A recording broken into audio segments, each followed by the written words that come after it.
pwede ba akong mag-demand ng specific amount ng sustento sa ama ng anak ko? Abay, oo naman. Meron Lagi po din po tayong tinatanong, Attorney Jay. lagi Oo. itong tinatanong. Oh, pwede po, pwede po kayong mag-file ng action for support sa ating mga family courts.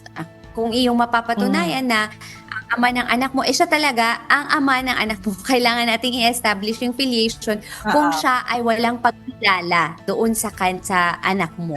Di ba, Attorney Ken? Oo. Pero Attorney Jay, siguro as to the amount, yung court po yung magde-determine. Siguro initially, kung ayaw nyo munang paabutin sa korte, mag-usap muna kayo, no, bilang co-parents, kumbaga, no, kung magkano yung kailangan ng anak mo.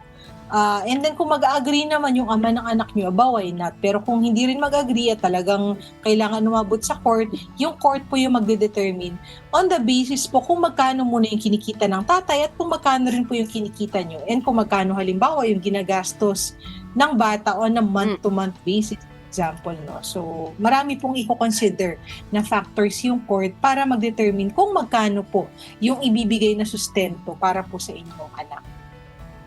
Oo. Again, and in as much as we are protecting children, tapos meron din tayong kailangang alituntuning sundin para naman maprotektahan yung ating mga ama sa extortion naman. Diba? Kaya balance siya ating batas.